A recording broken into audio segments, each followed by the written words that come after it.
नमस्कार दोस्तों, सुविधा चैनल में आप सभी का हार्दिक स्वागत है। आज हम बात कर रहे हैं क्लास 8 साइंस का पहला चैप्टर जो कि है क्रॉप प्रोडक्शन एंड मैनेजमेंट, अर्थात फसल का उत्पादन कैसे होता है और उसका पूरा प्रबंध कैसे होता है, वो आज हम इस चैप्टर में पूरा पढ़ेंगे। अब यहाँ पर आप देख रहे हैं कि दो बच्चे हैं, एक का नाम है पहेली और एक का नाम है बूझो। तो वहीं से हम स्टार्ट करते हैं और ये पूरा चैप्टर हम लाइन बाय लाइन पढ़ेंगे ताकि आपको कहीं भी कोई दिक्कत ना हो। तो Paheli and Boojho went to their uncle's house during the summer vacation. अब पहेली और बूझो क्या थे, वो दोनों अपने चाचा के घर चले गए और उन्होंने कब गए? ग्रीष्मकाल के टाइम पर, यानी जब ग्रीष्म अवकाश या समर वेकेशन होता है तब पहेली और बूझो अपने अंकल के घर चले गए। Their uncle is a farmer, उनके अंकल क्या है? एक किसान है। One day they saw some tools like खुरपी, sickle, shovel, plough etcetera in the field. अब उन्होंने उनके घर पर, क्योंकि वो किसान है तो उनके घर में उन्होंने खुरपी देखी, उन्होंने क्या देखा? दराती देखी, बेलचा देखा, हल देखा। तो इस प्रकार की बहुत सारी चीज़ें उन्होंने, उनका जो फील्ड था, जो वो किसान थे तो उनका जो खेत होगा वहाँ पर उन्होंने ये सारी चीज़ें देखी। तो बूझो के दिमाग में क्वेश्चन आया, I want to know where and how we use this tool. उसके दिमाग में क्या क्वेश्चन आया कि मैं जानना चाहता हूँ कि हम इन औजारों का उपयोग कैसे, कहाँ और कैसे करते हैं। I want to know where and how we use this tools, इन सारे औजारों का उपयोग कहाँ और कैसे किया जाता है। Now you have learn that all living organisms require food. हमें पता है कि जितने भी लिविंग ऑर्गेनिज्म होते हैं उनको किसकी रिक्वायरमेंट होती है? फूड की रिक्वायरमेंट होती है। Plants can make their food themselves. अब जो प्लांट्स होते हैं, जो पौधे होते हैं, वो तो अपना फूड खुद बना लेते हैं। Can you recall how green plant synthesis their own food? क्या आपको पता है कि ग्रीन प्लांट्स कैसे अपना फूड बनाते हैं? कौन से प्रोसेस के थ्रू वो अपना फूड बनाते हैं? वो अपना फूड बनाते हैं फोटोसिंथेसिस प्रोसेस के थ्रू, जिसे प्रकाश संश्लेषण कहा जाता है। सो animals including humans can not make their own food. लेकिन हम या फिर animals, they can not make their own food. हम हमारा फूड खुद नहीं बना सकते। हम ऐसा नहीं है कि हम फोटोसिंथेसिस प्रोसेस के जैसे हमारी बॉडी में ऐसा कोई प्रोसेस नहीं होता। So where do animals get their food from? तो जितने भी एनिमल्स हैं, जितने भी जंतु हैं, उनके भोजन का स्रोत क्या है, उनको भोजन कैसे मिलता है। But first all why do we have to eat food? सबसे पहले हमें ये पता होना चाहिए कि फूड हम खाते क्यों हैं, हम क्यों भोजन ग्रहण करते हैं। You already know that the energy from food is utilized by organism for carrying out their various body functions. हम पहले से ही जानते हैं कि सजीव, जितने भी जीवित हैं, लिविंग ऑर्गेनिज्म हैं, वो भोजन से उनको क्या मिलती है? एनर्जी मिलती है, उनको ऊर्जा मिलती है और उसका उपयोग वो विभिन्न प्रकार के प्रोसेसेस में करते हैं। बॉडी में बहुत सारे प्रोसेस होते हैं। बॉडी में डाइजेशन का प्रोसेस भी होता है, जिसे क्या कहा जाता है? पाचन। रेस्पिरेशन प्रोसेस भी होता है, श्वसन, या फिर एक्सक्रीशन, उत्सर्जन का प्रोसेस भी करते हैं। तो वो सब किसके थ्रू कर सकते हैं? अगर हमने फूड खाया है उसके थ्रू ये तीन प्रोसेस जो होते हैं वो होते हैं। हम अपना भोजन पौधे और जंतु दोनों से प्राप्त करते हैं। अगर हम ह्यूमन बींग्स की बात करते हैं तो हम अपना भोजन कहाँ से, किससे प्राप्त करते हैं? We get our food from plants and animals both. ठीक है, अब वो एनिमल्स ने भी तो इनडायरेक्टली कहीं ना कहीं प्लांट को खाया होगा। इसका मतलब ये है कि डायरेक्टली और इनडायरेक्टली हम किस पर डिपेंड करते हैं? We depend on plants. अब यहाँ पर आप देखिए कि पहेली के दिमाग में भी क्वेश्चन आया है, food has to be produce on large scale. यानी फूड जो है वो बड़े स्तर पर उत्पादन करना इसका बहुत आवश्यक है। Okay, in order to provide food for large population. क्यों? क्योंकि हमारा जो भारत देश है, यहाँ पर बूझो ने एक और लाइन बोली है। बूझो ने क्या बात बोली है? Since we all need food. अब हमें तो पता चल गया कि एनर्जी के लिए फूड चाहिए और बॉडी के सारे प्रोसेस करने के लिए फूड चाहिए। तो कैसे, how can we provide food to a large number of people in our country? तो इतने देश के इतने सारे लोगों को भोजन किस प्रकार से उपलब्ध कराया जाता है? यहाँ पर बूझो ने एक क्वेश्चन पूछा है और उसी के क्वेश्चन के साथ किसने क्वेश्चन पूछा है? पहेली ने भी एक क्वेश्चन पूछा है, food has to be produced on large scale. मतलब अगर इतने लोगों को फूड की ज़रूरत है तो फूड का लंबे स्तर पर, बड़े स्तर पर फूड का प्रोडक्शन भी होना चाहिए। So in order to provide food for a large population, अगर हम चाहते हैं कि भोजन जो है वो एक बहुत बड़ी जनसंख्या को मिले तो इसका सबसे पहले तो क्या होना चाहिए? रेगुलर प्रोडक्शन होना चाहिए। At first there should be regular production, उसका सबसे पहले रेगुलर प्रोडक्शन होना चाहिए, प्रॉपर मैनेजमेंट, उसका प्रॉपर मैनेजमेंट होना चाहिए। ऐसा नहीं है कि हम एक ही जगह बहुत ज़्यादा एक पर्टिकुलर फसल का उत्पादन हो रहा है, दूसरी जगह बिल्कुल नहीं हो रहा।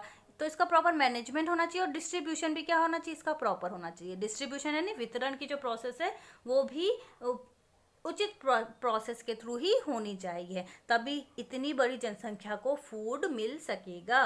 तो ये हमारे चैप्टर का क्या था, इंट्रोडक्शन था। अब हम पढ़ते हैं एग्रीकल्चर प्रैक्टिसेस। एग्रीकल्चर प्रैक्टिसेस का मतलब क्या होता है कि जो हम एग्रीकल्चर प्रोसेस जो कृषि करते हैं उसमें कौन कौन सी पद्धतियों को अपनाते हैं, उसे कहा जाता है एग्रीकल्चर प्रैक्टिसेस। तो यहाँ पर एक पैराग्राफ दिया गया है, till 10,000 BC people were nomadic. Nomadic का मतलब क्या होता है, नोमैडिक मतलब ऐसे लोग जिनका कोई फिक्स घर नहीं था, जो घूमते रहते थे।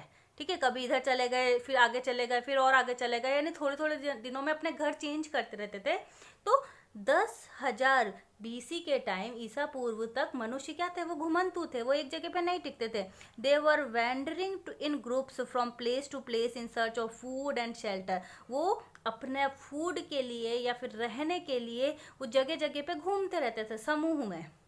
दे ate raw fruits and vegetable and started hunting for animal for food. उसके बाद उन्होंने क्या कर दिया, उस समय वो एकदम, उनको कोई ज्ञान नहीं था, एजुकेटेड नहीं थे, तो वो क्या करते थे, कच्चे फल खा लिए, सब्जियां पेड़ पे से उठा के खा ली, या फिर वो क्या करते थे, जंतुओं का शिकार करने लग गए और इस प्रकार से वो अपना भोजन करना शुरू कर दिए थे। Later they could cultivate land and produce rice, wheat and other food crops. Thus was born agriculture. उसके बाद धीरे धीरे उनमें समझ आई है और उन्होंने क्या किया, धीरे धीरे उन्होंने खेती करनी शुरू करी। खेती करके उन्होंने चावल, गेहूं और अन्य खाद्य पदार्थों को उत्पादित किया और इसी प्रकार से किसकी शुरुआत हुई, एग्रीकल्चर की शुरुआत हुई। It was the time to start agriculture, जिससे कृषि का शुरुआत हो गई।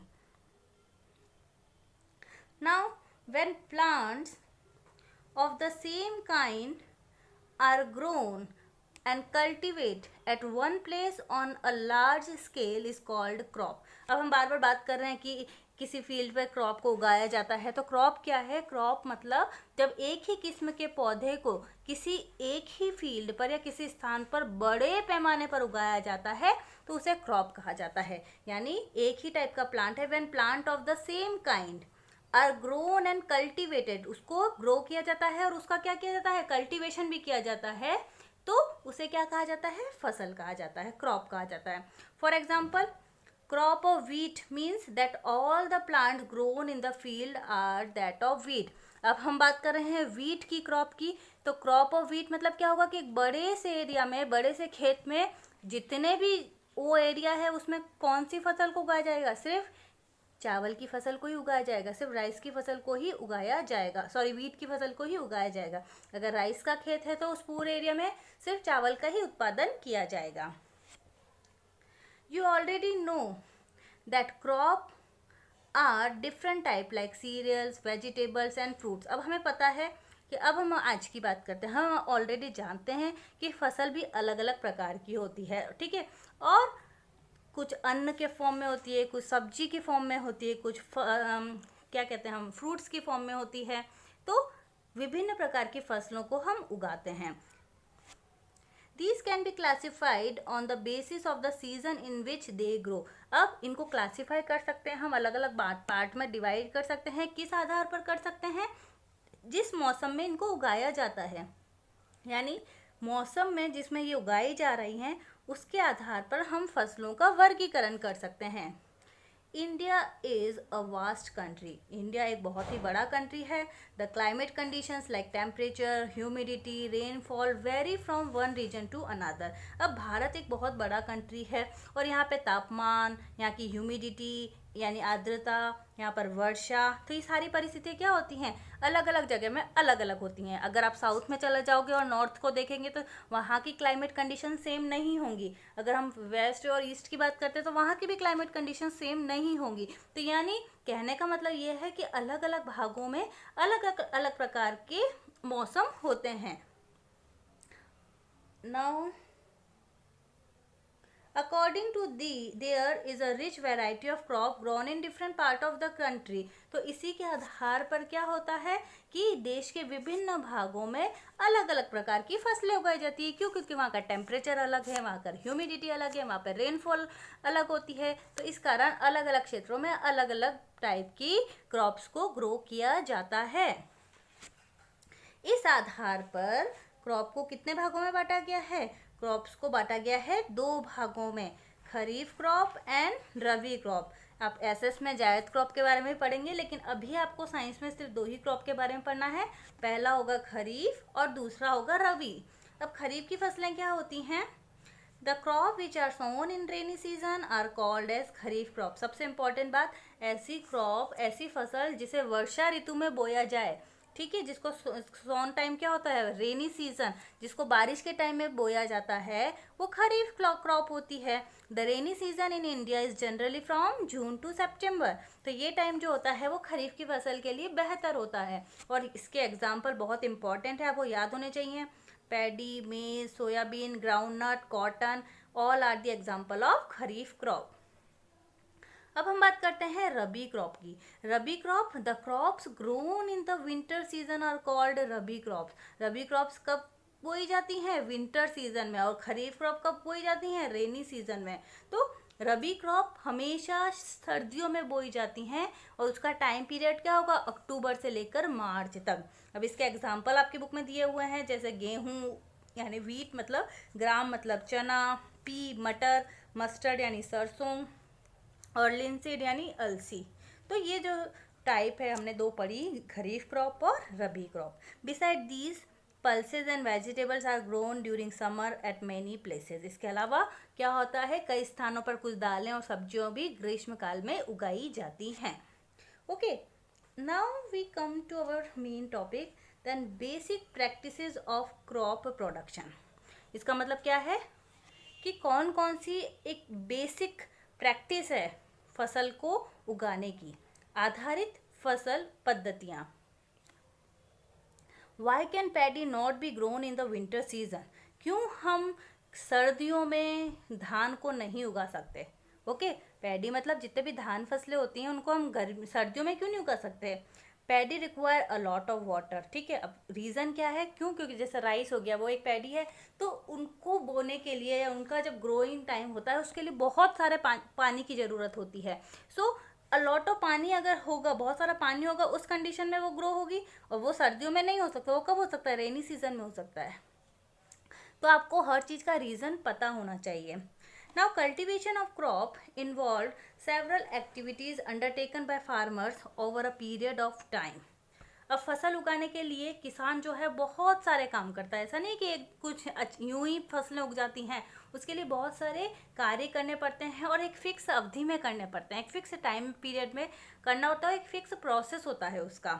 You may find that these activities are similar to those carried out by the gardener or even by you when you grow ornamental plants in your house. Okay, अब आप भी देख सकते हैं कि कई जो प्रोसेस होते हैं जो खेतों में किए जाते हैं वो उसी प्रकार से होते हैं जैसा कोई माली करता है, या फिर ऑर्नामेंटल प्लांट्स क्या होते हैं? जो सजावटी पौधे जो होते हैं घर में उगाने के लिए। तो ये जो क्रियाकलाप जो हैं उन्हीं को क्या कहा गया है? इन्हीं को कहा गया है agricultural practices. These are called as agricultural practices. मतलब क्या है कि फसल को उगाने के लिए जो जो भी प्रोसेस करते हैं, क्रॉप को ग्रो करने के लिए जो जो भी प्रोसेस किए जाते हैं वो क्या होते हैं? Agricultural practices. और यहाँ पे हम टोटल 7 प्रोसेस पढ़ेंगे जो कि हमको लाइन से पढ़ने हैं। और वो लाइन से क्यों होने चाहिए? क्योंकि हम पहले हम मैन्योर या फर्टिलाइज़र को डाल नहीं सकते प्लांट में, या पहले से इरिगेशन नहीं कर सकते। ये एक प्रॉपर सीक्वेंस में होगा, तो आपको सीक्वेंस में ही याद रखना है। तो इसका पहला मेथड होगा प्रिपरेशन ऑफ सॉइल, यानी सबसे पहले मिट्टी को तैयार किया जाता है। अगर हम कोई फसल उगाना चाहते हैं तो फसल उगाने से पहले सबसे पहले मिट्टी देखी जाती है कि हाँ वो मिट्टी फर्टाइल है कि नहीं, वो उपजाऊ है कि नहीं। तो सबसे पहला एक प्रोसेस क्या होगा? Preparation of soil. उसके बाद होगा सोइंग, मतलब बीज को बोना। तीसरा होगा एडिंग मैन्योर एंड फर्टिलाइजर। तीसरा हम क्या करेंगे? उसमें खाद को और फर्टिलाइजर यानी उर्वरक को डालेंगे। उसके बाद इरिगेशन। इरिगेशन मतलब क्या होता है? पौधों को पानी देने का जो प्रोसेस होगा वो सिंचाई, जिसे हम कहते हैं इरिगेशन। उसके बाद प्रोटेक्शन करना चाहिए हमें जो भी हम क्रॉप को ग्रो कर रहे हैं उसका प्रोटेक्शन होना चाहिए, चाहे वीड से हो, चाहे इंसेक्ट से हो, चाहे फंगस से हो, चाहे बैक्टीरिया से हो, तो उसका प्रोटेक्शन होता है। उसके बाद क्या होता है, उसका हार्वेस्टिंग होता है। हार्वेस्टिंग का मतलब होता है उसकी कटाई होती है, और अंत में उसका स्टोरेज प्रोसेस होता है। स्टोरेज यानी उसको भंडार करके रखा जाता है। So there are total 7 stages are there related to agricultural practices: preparation of soil, sowing the seed, adding manure and fertilizers, irrigation, protecting from weeds, harvesting and storage। तो यहाँ तक कि आज हमने क्लास में आज डिस्कस किया है। कल की क्लास में हम पढ़ेंगे सबसे पहले ये प्रिपरेशन ऑफ सॉइल। ये जो हमने 7 पॉइंट पढ़े हैं, इनको हम डिटेल में अगर पढ़ते हैं तो हमारा चैप्टर ऑलमोस्ट कंप्लीट है। तो वन बाय वन हम एक एक प्रैक्टिस जो है एग्रीकल्चर प्रैक्टिस का जो पॉइंट है उसको पढ़ेंगे। बहुत बहुत धन्यवाद।